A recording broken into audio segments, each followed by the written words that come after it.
will you stop crying and being like this? Oh, it's amazing how you quickly got back. These are some of the questions you get from people depending on what they observe from a grieving person. Hello everyone, welcome to True Mother's Tears. My name is Zaina Mahmoud.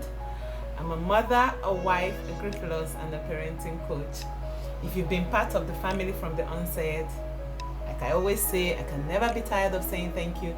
Thank you for sticking with me. And if you're new to this channel, welcome here. Please don't forget to hit the subscribe button and the bell notification to be notified whenever there is a new video from us, which is every Friday. Thank you. When we lost a loved one, the natural reaction is to grieve. But the way we experience and deal with this grief differs depending on the kind of person that it happened to. Researchers have even taken steps further to explain the different kinds of grief we have. The first I'll explain here is the aggravated grief. Aggravated grief is a grief that is very short, and most usually it happens as a result of the relationship that was existing between the deceased and the bereaved.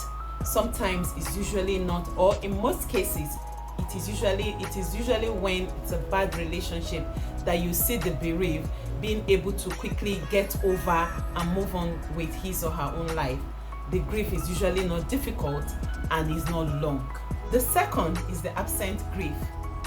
This is when someone exhibits no sign of grief whatsoever, which is usually as a result of denial or delay in responding to the loss of loved one. Sometimes it could also be when someone keeps aside his own pain to cater for the pain of others. You see example happening in that of parents. Say they lose a loved one of their children, and then they don't have time to grieve over that child because they are concerned about the well-being of the others. That's the sibling of the child lost. They are more concerned about how they are responding. So because of that, they hang their own grief and work for those children first. The third is anticipatory grief. Just as the name implies, it is when the family of the deceased starts grieving even while the person is alive. Sometimes it could be as a result of a terminal illness or any other thing that will make the family to be aware that the person is going to die. Though it's still very painful, but it is less traumatic for the family because they're able to have the opportunity to have a closure with the deceased, which could mean that they are able to soothe their pain even before the person passes on. The next one is frozen grief. This is when there is a physical disappearance or psychological disappearance of a person. In this situation, the family is not able to have a closure to the loss of that person. So as a result, the grief is kind of frozen. I use example of so many incidences in Nigeria where people are being kidnapped. The family do not know if their loved one is still alive or dead, or if the loved one will still come back home. So they don't start grieving because they are hoping for the best. So in that situation, it's like it's frozen. Nobody starts to grieve because there hasn't been a closure to what has happened. The next one is accumulating grief. This is when losses are happening back to back, that there is no sufficient time for somebody to even grieve one before the next happens. In all of this, your feelings tend to change over time as you learn to live without the person. Even when you think you have moved on, different occasions pose the reality of that to you, for you to actually ascertain if you can stand life without the deceased. After the loss of my son, I remember the first time I went out and I saw a lady with a baby almost about the same age with my son. I broke down and cried a lot. I'm sure people were surprised what was going on. You know, it was so much for me to bear at that time because this was the first time I was coming out and seeing a baby at about the same age with my son. So that reality of, yes, I had something like this, which I no longer have today, hit me and I cried a lot.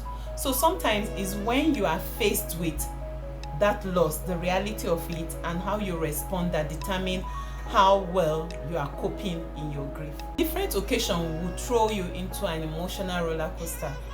It gets to a point you start having some good days and bad days. And over time there is a shift where the good days tend to be more than the bad days. And then you start noticing that you're feeling better and you are able to face reality with stronger state of mind.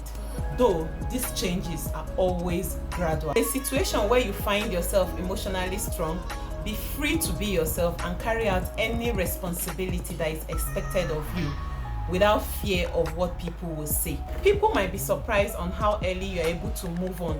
I might go as far as making directly or indirectly hurtful remarks as regard to this. I remember my time, a neighbor came to me and told me that people had been saying things, that they had been talking about how quickly I was able to bounce back. And I looked at her. I felt like I didn't need that at that moment, because I was just trying to keep a brave face. It wasn't like internally I was fine. I was just trying to be the best of myself, because people were not there when I collapsed. The first time I went out, I went to a supermarket, I collapsed. They were not there when I broke down, the scenario I explained earlier when I saw a woman with the baby. There were several times where I was walking on the road and the thought of what I had just lost comes to me and I start shedding tears. Nobody had seen me do all this. Because of the short time, I tried to keep a brave face. I tried to laugh at few jokes. I tried to respond to what people say. I tried to behave as if, well, it happened and I've moved on. People started talking because to them it was far too early for me to be that kind of, to be in that emotional state. When you find yourself in this kind of scenario, there is no need to explain yourself to anyone. What matters most usually are your emotional state of mind. When people think that you were very fast in getting over your ordeal, then let them go with their belief. Let them go on. You don't care about that. You have a lot on your table to be bothered with. So that shouldn't be part of the things you should be bothered with. At that time, when grief is prolonged and it starts affecting the everyday life activities of the bereaved, family and friends get worried and will do anything possible to get the person out of that situation. This is usually out of concern for the bereaved, and it is always best to listen to what you are told. What they tell you is all in the bid to help you get back your usual self.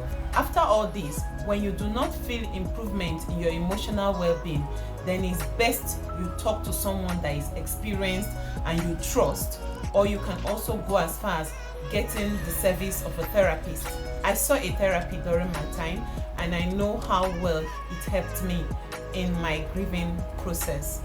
So don't hesitate to go out and seek for help when you think you are needy of it. So I hope I've been able to make you understand that there is no time frame to grieving. When you see that somebody is able to smile and talk and act as usual, even after a bereavement, you don't know what the person is trying to deal with internally. And then again, when you see someone still crying after weeks of losing someone, don't judge that person. Our emotional ability are quite different. So the way we'll respond to this event are also not going to be the same. Don't be in a position to say, wow, you should have gotten over it by now, or why are you still crying over this? Or, oh, you were very... No. Keep your comment to yourself. You don't know what the person is going through, so just be kind enough to keep your comment to yourself. I hope I've been able to make you understand how not to judge people depending on the time frame, depending on how their grieving is prolonged. Always try to help. For anyone whose grieving is prolonged needs more help, so it's those kind of person you should be more concerned about to help, other than making some remark that could be hurtful and could worsen the person's situation.